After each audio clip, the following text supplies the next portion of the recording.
ನಗರದಲ್ಲೇ ಒಂದು ಸಾದರ ಸಮುದಾಯದ ಒಂದು ಇತಿಹಾಸದಲ್ಲಿ ಉಳಿಯುವಂಥ ಒಂದು ಕಟ್ಟಡವಾಗಿ ನಿರ್ಮಾಣವಾಗ್ತಾ ಇದೆ. ದೊಡ್ಡ ಕಟ್ಟಡ, ಕೋಟ್ಯಾಂತರ ರೂಪಾಯಿ ವೆಚ್ಚದಲ್ಲಿ ನಿರ್ಮಾಣ ಮಾಡಬೇಕು ಅನ್ನೋ ಒಂದು ಆಶಯಗಳನ್ನು ಇದರ ಅಧ್ಯಕ್ಷರಾದಂಥ ರವಿಕುಮಾರ್ ಅವರು ಇಟ್ಕೊಂಡು ಎಲ್ಲರ ಸಹಕಾರದೊಂದಿಗೆ ಇವತ್ತು ಶಂಕುಸ್ಥಾಪನೆಯನ್ನು ನೆರವೇರಿಸಿದ್ದಾರೆ. ಈ ಒಂದು ಸಮುದಾಯ ಭವನ ಇಡೀ ಗೌರಿಬಿದನೂರಿನ ತಾಲೂಕಿಗೆ, ನಗರಕ್ಕಷ್ಟೇ ಅಲ್ಲ, ಗೌರಿಬಿದನೂರು ತಾಲೂಕಿಗೆ ಉಪಯುಕ್ತಕ್ಕೆ ಬರ್ತದೆ ಅನ್ನೋ ಒಂದು ಭಾವನೆ. ಸಮಾಜಕ್ಕಷ್ಟೇ ಅಲ್ಲ, ಸಮಾಜಕ್ಕೆ ಕಡಿಮೆ ಒಂದು ವೆಚ್ಚದಲ್ಲಿ ಈ ಒಂದು ಸಮುದಾಯವನ್ನು ಕೊಟ್ಟರೂ ಕೂಡ ಬೇರೆ ಸಮುದಾಯ ಕೂಡ ಅನುಕೂಲವಾಗುವಂಥ, ಇಡೀ ಗೌರಿಬಿದನೂರು ತಾಲೂಕಿಗೆ ಅನುಕೂಲ ಆಗುವಂಥ ಸುಂದರವಾದ ಕಟ್ಟಡವಾಗಿ ನಿರ್ಮಾಣವಾಗಲಿ ಅನ್ನೋ ಒಂದು ಆಶಯವನ್ನು ನಾನು ವ್ಯಕ್ತಪಡಿಸ್ತೇನೆ. ಅದೇ ರೀತಿ ಈ ಒಂದು ಸಮಾಜ ನಮಗೆಲ್ಲ ಗೊತ್ತೇ ಇದೆ. ಮಂಡಿ ಹರಿಯಣ್ಣವರು 19ನೇ 20ನೇ ಶತಮಾನದಲ್ಲಿ ಅವರು ಮಕ್ಕಳಿಗೆ ವಿದ್ಯಾಭ್ಯಾಸಕ್ಕೆ ಹಳ್ಳಿಗಾಡಿನಲ್ಲಿ ಇದ್ದಂಥ ಮಕ್ಕಳು ಬೆಂಗಳೂರಿಗೆ ಸ್ಟಡಿ ಮಾಡೋಕ್ಕೆ ಹೋಗ್ಬೇಕಾದ್ರೆ ಒಂದು ನೆಲೆಯೇ ಇಲ್ಲದೆ ಅಂತ, ಅವಕಾಶಗಳೇ ಇಲ್ಲದೆ ಇರುವಂಥ ಸಮಯದಲ್ಲಿ ಹಳ್ಳಿಲೇ ವಿದ್ಯಾಭ್ಯಾಸ ಮಾಡಿ ಅಲ್ಲೇ ಕಾಲ ಕಳೆಯುವಂಥ ಒಂದು ಸಂದರ್ಭದಲ್ಲಿ ಯಾರು ಹೆಚ್ಚಿನ ವಿದ್ಯಾಭ್ಯಾಸಕ್ಕೆ ಬರ್ತಾರೆ ಆ ಮಕ್ಕಳಿಗೆ, ಹಳ್ಳಿಗಾಡಿನ ಮಕ್ಕಳಿಗೆ ಅನುಕೂಲ ಆಗಲಿ, ಈ ಸಮಾಜ ಹಿಂದುಳಿದಿದೆ ಅಂತ ಸಾದರ ಸಮಾಜದ ಮಕ್ಕಳಿಗೆ ಅನುಕೂಲ ಆಗಲಿ ಅನ್ನೋ ದೃಷ್ಟಿಯಿಂದ ಆಗಲೇ ವಿದ್ಯಾರ್ಥಿ ನಿಲಯಗಳನ್ನು ಸ್ಥಾಪನೆ ಮಾಡಿ ಮಕ್ಕಳಿಗೆ ಎಜುಕೇಷನ್ಗೆ ಅನುಕೂಲ ಮಾಡಿಕೊಟ್ಟಂಥ ಮಂಡಿ ಹರಿಯಣ್ಣವರ ಆಶಯಗಳನ್ನು ಇವತ್ತು ಮುಖ್ಯಮಂತ್ರಿ ಚಂದ್ರಗಳಾದಿಯಾಗಿ ಹಾಗೆ ರವಿಕುಮಾರ್ ಅವರು ಕೂಡ ಅವರ ಆಶಯಗಳನ್ನು ಈಡೇರಿಸಿಕೊಡ್ತಾವೆ. ಮುಖ್ಯಮಂತ್ರಿ ಚಂದ್ರವರು ನಿಮಗೆಲ್ಲ ಗೊತ್ತಿರೋದೇನು, ಇಡೀ ರಾಜ್ಯಕ್ಕೆ ಅವರು ಚಿರಪರಿಚಿತರು. ಕಲಾಕ್ಷೇತ್ರದಲ್ಲಿ ಅವರ ಹೆಸರನ್ನ ಕೇಳಿದಂಥ ವ್ಯಕ್ತಿಗಳು ಯಾರೂ ಇಲ್ಲ. ತಂದೆ ಆದಂಥ ಒಂದು ಛಾಪನ್ನು ಈ ಕಲಾಕ್ಷೇತ್ರದಲ್ಲಿ ಅವರ ಸೇವೆಯ ಮೂಲಕ ತನ್ನ ಛಾಪನ್ನು ಮುಟ್ಟಿಸಿದರು. ಅಷ್ಟೇ ಅಲ್ಲ, ಮಂಡಿ ಹರಿಯಣ್ಣವರು ಹಿಂದೆ ರಾಜ ಮಹಾರಾಜ ಕಾಲದಲ್ಲಿ ಮೈಸೂರು ರಾಜರ ಜನಪ್ರತಿನಿಧಿಗಳ ಸಭೆಗೆ ಆಯ್ಕೆಯಾಗಿದ್ದಂಥವ್ರು. ಅದಾದ ನಂತರ ಅದೇ ಸ್ಥಾನವನ್ನು ರಾಜಕಾರಣದಲ್ಲಿ ಮೂಡಿಸಿ ರಾಜಕಾರಣಿಗಳಾಗಿ, ಶಾಸಕರಾಗಿ ಈ ಕ್ಷೇತ್ರದಿಂದ, ಅದೇ ರೀತಿ ವಿಧಾನ ಪರಿಷತ್ ಸದಸ್ಯರಾಗಿ, ಕನ್ನಡ ಅಭಿವೃದ್ಧಿಯ ಪ್ರಾಧಿಕಾರ ಅಧ್ಯಕ್ಷರಾಗಿ, ರಾಜಕಾರಣದಲ್ಲೂ ಕೂಡ ತಂದೆಯಾದಂಥ ಛಾಪನ್ನು ಮೂಡಿಸಿದಂಥ ವ್ಯಕ್ತಿತ್ವ ಅವರು.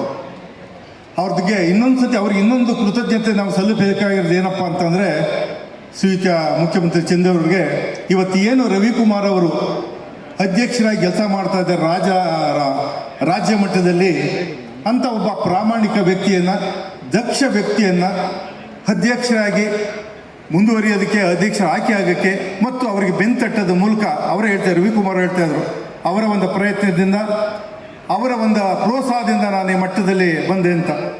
ಅಂಥ ಒಬ್ಬ ಅಧ್ಯಕ್ಷರನ್ನು, ಸಮಾಜಕ್ಕೆ ಒಳ್ಳೊಳ್ಳೆ ಕೆಲಸ ಮಾಡುವಂಥ ಪ್ರಾಮಾಣಿಕವಾದಂಥ ದಕ್ಷ ಒಬ್ಬ ವ್ಯಕ್ತಿಯನ್ನು ಈ ಒಂದು ಮಟ್ಟದಲ್ಲಿ ಸೇವೆ ಮಾಡೋಕ್ಕೆ ಸಮಾಜಕ್ಕೆ ಕೊಟ್ಟಿರೋದಕ್ಕೂ ಕೂಡ ಮುಖ್ಯಮಂತ್ರಿ ಚಂದ್ರವರು ನಾವು ಎಲ್ಲರೂ ಕೂಡ ಕೃತಜ್ಞತೆಯನ್ನು ಸಲ್ಲಿಸಬೇಕಾಗುತ್ತೆ ಅಂತ ಒಂದು ಭಾವನೆ ನಮಗೆ. ಹಾಗೆಯೇ ಈ ಒಂದು ಕಾರ್ಯಕ್ರಮಕ್ಕೆ ನಮ್ಮ ಸಂಸದರು ಕೂಡ ಬಂದರೆ, ಅವರು ಕೂಡ ಕೊಡುಗೆ ದಾನಿಗಳು. ನಾನು ಈಗಾಗಲೇ 75 ಲಕ್ಷಗಳನ್ನು ಬಿಡುಗಡೆ ಮಾಡಿಸಿದ್ದೀನಿ. ಈಗ ಸಾದರ ಸಂಘದ ಪದಾಧಿಕಾರಿಗಳು, ಅಧ್ಯಕ್ಷರಿಗೆಲ್ಲ ಒಂದು ಮಾತು ಕೊಟ್ಟಿದ್ದೀನಿ. ಇನ್ನೂ ಒಂದು ಹೆಚ್ಚಿನ ಮಟ್ಟದಲ್ಲಿ ಖಂಡಿತವಾಗೂ ನನ್ನ ಕಡೆಯಿಂದ ನಾನು ಸಹಾಯ ಹಸ್ತವನ್ನು ನೀಡ್ತೀನಿ.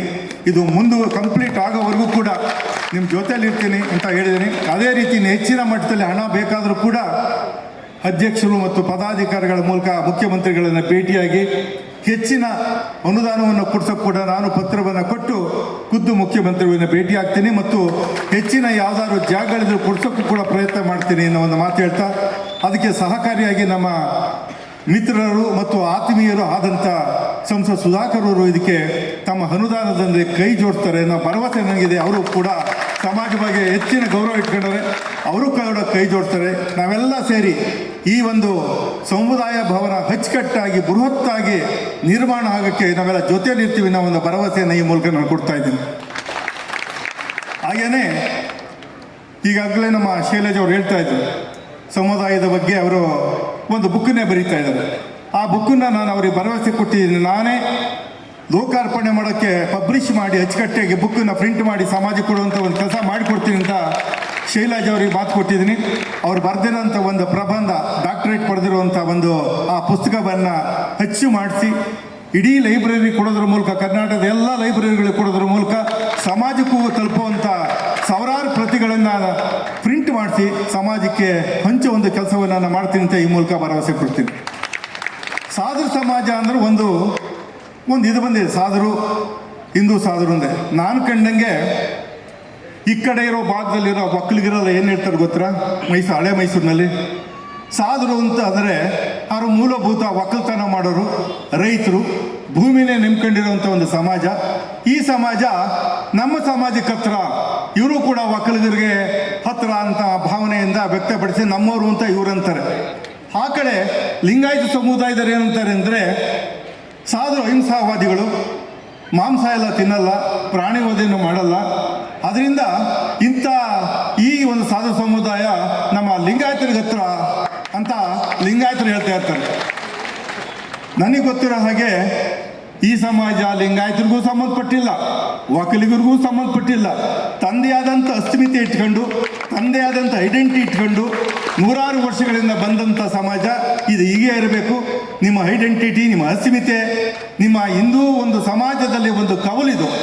ಈ ಒಂದು ಕವಲು ಅದೇ ಥರ ನಾನಾ ಕವಲಿದೆ ಹಿಂದೂ ಸಮಾಜದಲ್ಲಿ, ಎಲ್ಲ ಒಂದು ಸಮುದಾಯ. ಅದರಲ್ಲಿ ಇದು ಕೂಡ ಒಂದು ಚಿಕ್ಕ ಸಮಾಜ ಆದರೂ ಕೂಡ ಭಾಳಷ್ಟು ಮಾನವೀಯತೆ, ಶಿಸ್ತು ಮತ್ತು ಒಂದು ಉದಾರವಾದಂಥ ಎಲ್ಲರ ಜೊತೆ ಹೊಂದಾಣಿಕೆ ಮಾಡ್ಕೊಂಡು ಹೋಗುವಂಥ ಒಂದು ಗುಣ ಸ್ವಭಾವ ಹೊಂದಿರತಕ್ಕಂಥ ಸಮಾಜ ತನ್ನದೇ ಆದ ಐಡೆಂಟಿಟಿ ಇಟ್ಕೊಂಡು ಮುಂದುವರಿಬೇಕು, ತನ್ನದೇ ಆದಂಥ ಅಸ್ಮಿತೆ ಇಟ್ಕೊಂಡು ಮುಂದುವರಿಬೇಕು ಅಂತ ಬಯಸ್ತಾ ಈ ಒಂದು ಕಾರ್ಯಕ್ರಮಕ್ಕೆ ಬಂದಿರೋಂಥ ಎಲ್ಲರೂ ಕೂಡ ಅಭಿನಂದನೆಗಳನ್ನು ಹೇಳಿ, ನಿಮ್ಮ ಒಂದು ಯಾವುದೇ ಒಂದು ಅಭಿವೃದ್ಧಿ ಕೆಲಸದಲ್ಲಿ ಯಾವತ್ತೂ ನಾನು ಜೊತೆಲಿ ಇರ್ತೀನಿ, ಸಹಕಾರ ಇದ್ದೇ ಇರ್ತದೆ. ಸರ್ಕಾರದ ಹಣದ ಜೊತೆಗೆ ನನ್ನದು ಕೂಡ ವೈಯಕ್ತಿಕವಾಗಿ ಸಹಕಾರವನ್ನು ಮುಂದೆ ಈ ಒಂದು ಸಮುದಾಯ ಭವನ ನಿರ್ಮಾಣ ಆಗೋಕ್ಕೆ ಜೊತೆಲಿ ಇರ್ತೀನಿ ಅನ್ನೋ ಒಂದು ಮಾತುಗಳನ್ನ ಹೇಳಿ, ಈ ಒಂದು ದೊಡ್ಡ ಮಟ್ಟದಲ್ಲಿ ಬಂದಿರೋ ಎಲ್ಲವ ಹಿಂದೂ ಸಾಧು ಸಮಾಜದ ಬಂಧುಗಳಿಗೆ ವಂದಿಸಿ ನನ್ನ